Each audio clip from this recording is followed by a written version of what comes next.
Hello everyone, di video ini kita akan membahas mengenai pertumbuhan dan perkembangan tumbuhan yang merupakan salah satu materi biologi kelas 12 SMA. Tapi sebelum kakak mulai penjelasannya, dukung channel ini dengan bantu like, comment, share, and subscribe ya. Sebelumnya, kita harus memahami perbedaan pertumbuhan dan perkembangan. Definisi pertumbuhan adalah proses pertambahan jumlah, ukuran, dan volume sel tubuh yang ditandai dengan adanya pembelahan sel.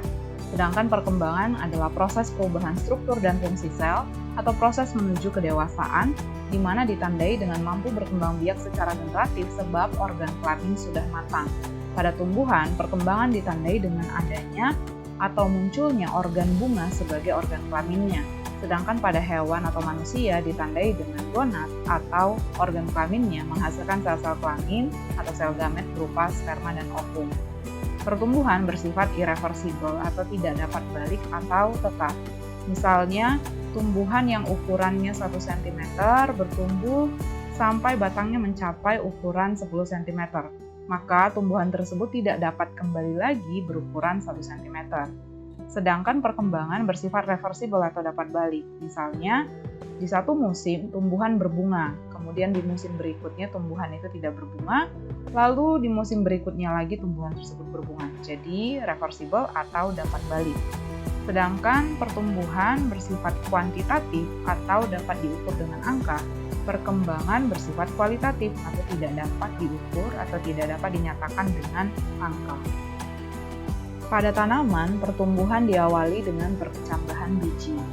Tahapannya yang pertama imbibisi, atau masuknya air ke dalam biji. Air tersebut akan mengaktifkan hormon giberelin dan hormon sitokinin. Kedua hormon itu akan mengaktifkan enzim alfa amilase dan protease. Dan terjadi perombakan cadangan makanan dalam kotiledon dan endosperma pada biji oleh kedua enzim tadi. Lalu terjadi peristiwa respirasi aerob yang menghasilkan energi untuk pembelahan sel dalam perkecambahan. Lalu radikula atau calon akar primer dari biji tersebut akan menyobek selaput biji atau testa. Struktur biji pada tumbuhan dikotil berbeda dengan monokotil. Pada dikotil, kotiledon berkeping 2, sedangkan pada monokotil berkeping 1. Endosperma pada biji monokotil tidak dijumpai pada biji dikotil. Kotiledon disebut juga dengan skutelum atau keping biji, merupakan cadangan makanan utama pada biji dikotil, sedangkan endosperma merupakan cadangan makanan utama pada biji monokotil. Keduanya akan memunculkan plumula atau calon daun atau disebut dengan daun lembaga, dan radikula yang merupakan calon akar atau akar lembaga. Epikotil nantinya akan tumbuh keluar dari biji dan merupakan sumbu embrio di bagian atas kotiledon, sedangkan hipokotil merupakan sumbu embrio di bagian bawah kotiledon. Lalu di bagian paling luar biji terdapat testa atau kulit biji, sedangkan koleoriza adalah selubung calon akar dan koleoptil selubung calon pucuk. Tipe perkecambahan biji ada dua, yaitu tipe epigeal dan tipe hipogeal. Epi artinya di atas, hipo artinya di bawah.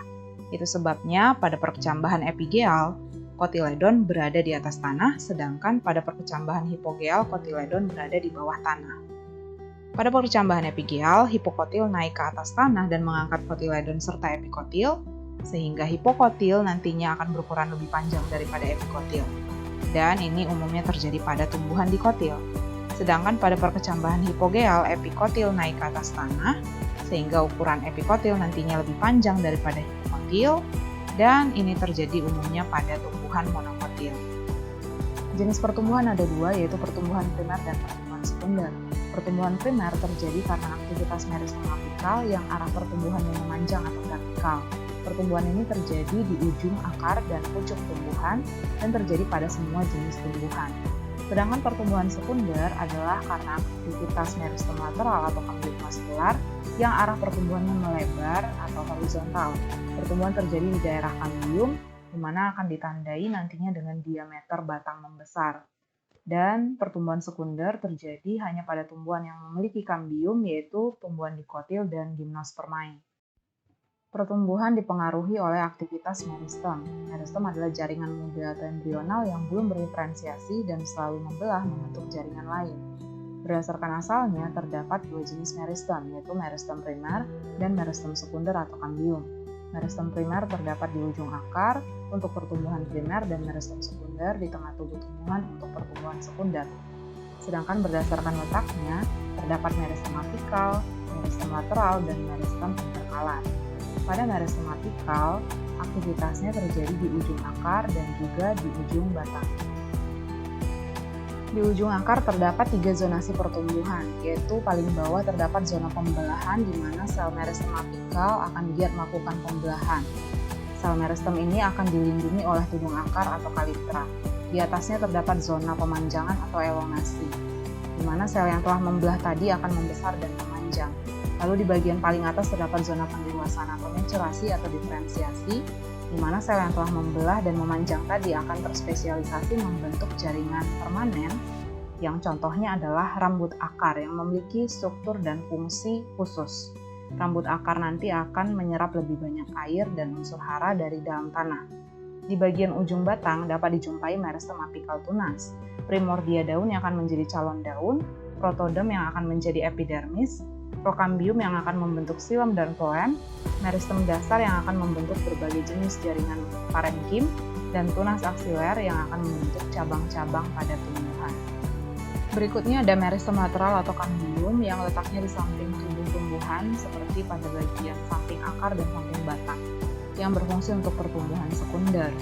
Kambium sendiri terdapat 2 jenis, yaitu kambium vaskuler yang fungsinya memperbesar diameter batang dengan membentuk xilem sekunder dan floem sekunder yang akan memunculkan lingkaran-lingkaran tahun, dan lingkaran tahun tersebut dapat menunjukkan usia dari suatu tanaman.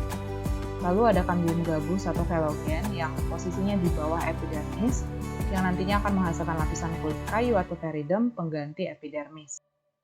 Berikutnya ada meristem interkalar, yaitu jaringan meristem apikal yang terpisah membentuk nodus-nodus terdapat pada tanaman gramine atau suku rumput-rumputan. Meristem interkalar dapat dilihat pada batang tanaman tebu atau batang tanaman bambu, di mana di antara 2 nodus terdapat zona internode. Pertumbuhan oleh meristem apikal dijelaskan dengan 2 teori titik tumbuh, yaitu teori histogen dan teori tunica corpus. Pada teori histogen oleh Hampstead, terdapat 3 bagian yang akan membentuk jaringan tumbuhan, yaitu bagian dermatogen yang akan membentuk jaringan epidermis, bagian perigloom yang akan membentuk jaringan korteks dan endodermis, bagian plerom yang akan menjadi stele atau silinder pusat yang berisi xilem, floem, dan ungkulum. Sedangkan pada teori tunica corpus terdapat 2 bagian, yaitu tunica bagian luar yang akan membentuk jaringan epidermis, korteks, dan endodermis, sedangkan bagian korpus atau pusat yang akan membentuk stele atau silinder pusat.